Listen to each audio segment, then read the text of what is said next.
This is my 1 week report on the Potato Starch Challenge. 6 days in, and here's what I've got to say. I believe I've gone from 19% to 17% visceral fat in 1 week. It's a little, excuse me, it's a little bit hard to tell because of some of the things I've learned. First of all, I started off with a half teaspoon, and I used a measuring spoon, and they were level teaspoons, so half teaspoon in the morning and half teaspoon at night. And I didn't feel anything bad, and I didn't think it was doing much of anything. So on the third day, I went up to a full teaspoon. So a teaspoon in the morning, a teaspoon at night, which gave me, 2 teaspoons for the 24 hours. Started getting some gurgling, bubbling, gassy sounds in my stomach, and I was a bit nauseous.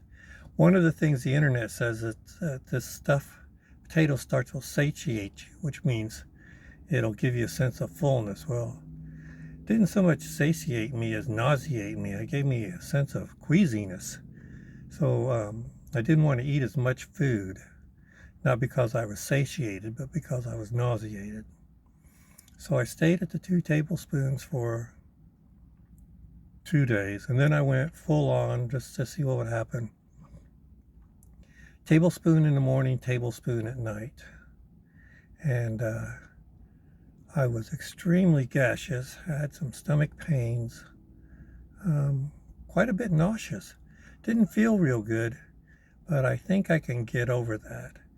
In the morning, I have my tablespoon and a little bit of a smoothie, and I chase it down with a banana because bananas settle your intestines.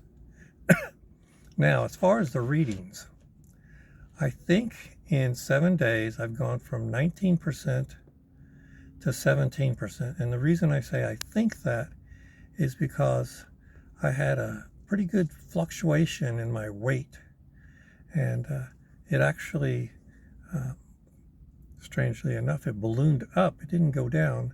I gained in this week, probably went up 5 pounds and then back down those 5 pounds over the course of 7 days. And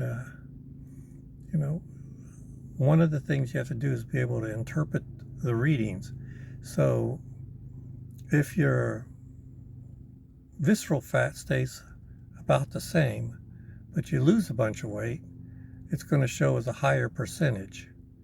And your visceral fat, for example, just a quick example, if a person weighed 200 pounds and they had 20% visceral fat, that's 40 pounds.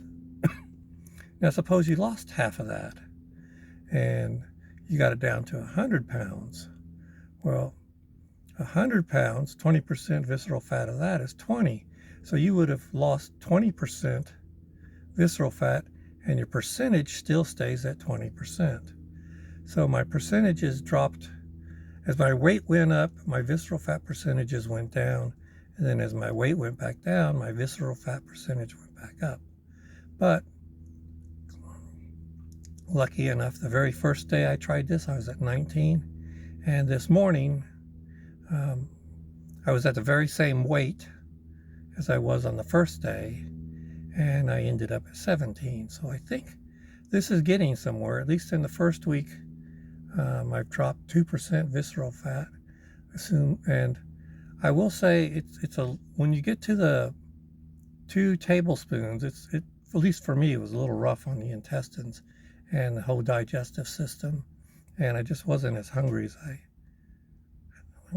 I'm usually. So maybe that's why I'm losing visceral fat. It makes you sick enough or nauseated enough that you don't eat. But I hope to check back in again next week, let you know that it's below even 17.